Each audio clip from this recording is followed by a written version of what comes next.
جب میرا باپ مجھے ڈاکٹر دیکھنا چاہتا تھا تو وہ بڑا عزت کا زمانہ تھا ڈاکٹری کا، کہ ایک عزت تھی، وقار تھا، مقام تھا، اس لیے میرا باپ کہتا پتر بڑی عزت ہے تینوں ڈاکٹر بنا ہے، بڑی عزت ہے، بڑی عزت ہے تینوں ڈاکٹر بنا۔ اچھا، وہ دیہاتی آدمی تھے، دو باتیں کہتے تھے، بڑی عزت ہے بڑا پیسہ ہے، بڑی عزت ہے بڑا پیسہ۔ وہ اللہ نے پہلے ہی دیا ہوا تھا، لیکن وہ پیسے کا ذوق کس کو نہیں ہے، کس کو شوق نہیں، میرا پوتر تینوں ڈاکٹر بنا ہے، بڑی عزت بڑا۔ اور جب میں نے 3 دن کے لیے گیا، یہ گورنمنٹ کالج لاہور پڑھتا تھا، سینٹر ماڈل سے میٹرک کیا، گورنمنٹ کالج یہ ہمارا جو راوی اب تو یونیورسٹی بن گیا، تو 3 دن کے لیے میرا ایک دوست مجھے ایسے کھینچ کے لے گیا، وہاں سے اللہ نے میرے 4 مہینے کروا دیے۔ 4 مہینے کے آخر میں ایک نوجوان نے کہا تو ڈاکٹر بن کے کیا کرے گا، تو عالم بن جائے۔ تو اللہ نے اس کی بات میرے دل میں ڈال دی، میں اس طرف چل پڑا۔ جب میں نے گھر آ کے بتایا تو میرے باپ، اچھا اس دور میں ڈاکٹر ایک قداور شخصیت تھی اور مولوی ایک پست ترین گندگی کا کیڑا، یہ کیفیت تھی۔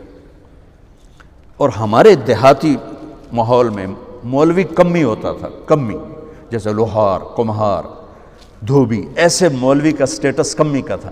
تو میرا باپ کہے تو کمی بڑوں ہیں، تو میری نک وڈھاؤں ہیں، تو کرو کی ہیں، تو مینوں کسے پاسے ران دیونا ہے، جیون دیونا ہے کہ نہیں جیون دیونا۔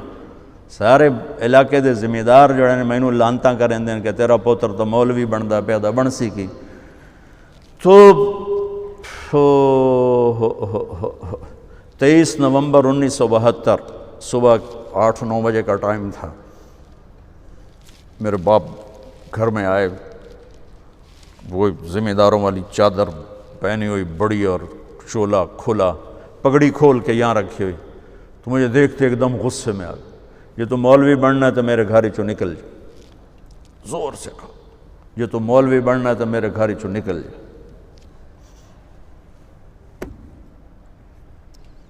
مجھے تو نہیں پتا تھا کہ اللہ تعالیٰ مجھے وہاں پہنچانے والا ہے کہ جہاں ڈاکٹر میرے آگے بیٹھ کے میری بات سنے۔ مجھے تو اس وقت پتہ نہیں تھا کیا ہونے والا ہے میرے ساتھ، میں تو اسی طرح ہی نکلا تھا کہ ٹھیک ہے جی میں تیار ہوں۔ تو میرے باپ کی شدت دیکھ کر میری ماں نے مجھے الگ کر لیا کہ تو جا، کوئی نہیں، اللہ تیرا ساتھی ہے۔ 300 روپیہ میں نے دیا، 300 روپیہ بڑی بڑی دولت ہے اس وقت، میں نے 300 روپیہ دیتا کہ جا اللہ تیرا وارث ہے۔ تو میں رائمنڈ آ گیا، یہاں میں تعلیم حاصل کرنے لگا، 8-9 سال یہاں پڑھا۔ سال 2 سال کے بعد میرے باپ بھی بالکل راضی ہو گئے، بہت ہی راضی ہو گئے تھے، بہت ہی راضی ہو گئے تھے۔ اس وقت امیج ڈاکٹر کا ایک بہت باعزت تھا۔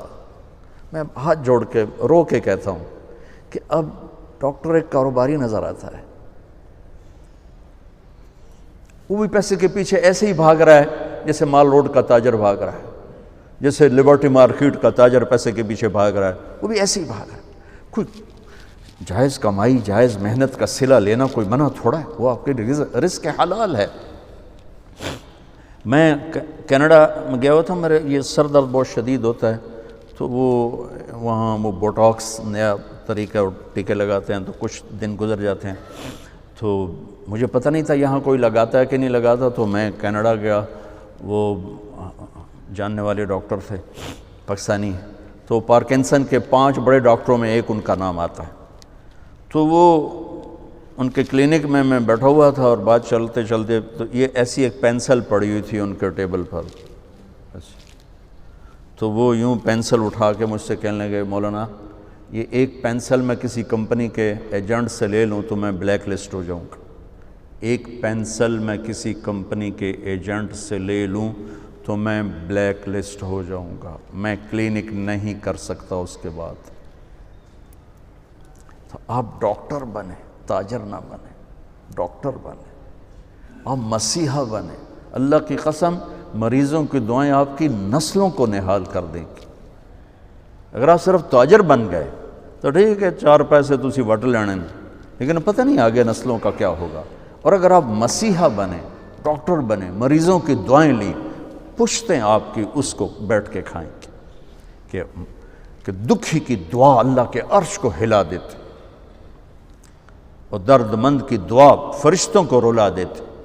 اب وہ ہستیاں ہیں جو درد مندوں کی دعائیں روزانہ لے سکتے اور صرف آج کا دن نہیں گزار سکتے، آپ اپنی نسلوں کو خوبصورت فیوچر دے کے جا سکتے کہ دعاؤں کی طاقت موت کے بعد بھی چلتی رہتی۔